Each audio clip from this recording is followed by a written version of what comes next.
দেখুন, বাম আর কংগ্রেস তো জোট, কখন ওরা জোট করে ভোট করে বলা মুশকিল আছে। আখেরি ওরা বকলমে তৃণমূলের সাপোর্টার, কারণ তৃণমূলকে পশ্চিমবাংলায় বেশিরভাগ সিট পাইয়ে দেওয়ার জন্য দায়ী বাম আর কংগ্রেস, কারণ ভোট কেটেছে তারা।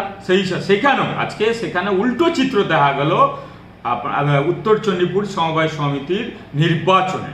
সেখানে কি হলো যে তারা কংগ্রেস তৃণমূলের সঙ্গে জোট করে সেখানে তারা আসন ভাগাভাগি করে নিল, বামের সঙ্গ ছেড়ে দিল।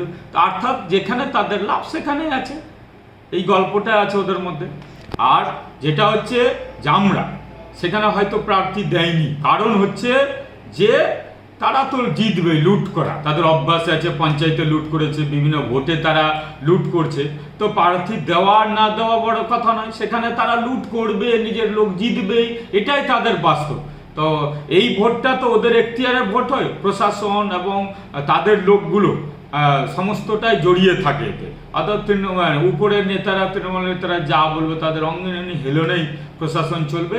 এই কারণে আমরা অহেতুক লড়াই করতে গেলাম না ওইখানে, জানি যে কোনো লাভ হবে না। আখেরি তারাই সেখানে লুট করবে, জিতবে এবং তারাই সেখানে ভোট গঠন করবে। বিজেপি বলছে প্রার্থী খুঁজে পায়নি, তৃণমূল বলছে না না, বললাম তো আমরা ইচ্ছাকৃতভাবে সেখানে লড়তে যাইনি, কারণ তাদের কাজ হলো লুট করা, ভোট লুট করা। তারা ভোট সঠিকভাবে করতে দেয়নি। তো ভোট হয়েছে জোটে সমঝোতা করেছে তারা কংগ্রেসের সাথে, তৃণমূল বামকে ছেড়ে দিয়েছে। তো সেখানে হচ্ছে যে তারা সমঝোতা করে লড়েছে, ভোটও হয়নি, কিছু হয়নি তাদের মধ্যে, তারা লুট করেছে এক কথায়।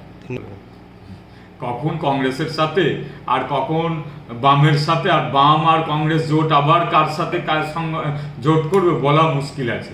কারণ এই দুর্নীতিবাজ তৃণমূলের যেখানে লাভ হবে, যেখানে কাটমানি করবে, যেখানে দুর্নীতি করতে পারবে, সেখানেই জোট ভোট করবে।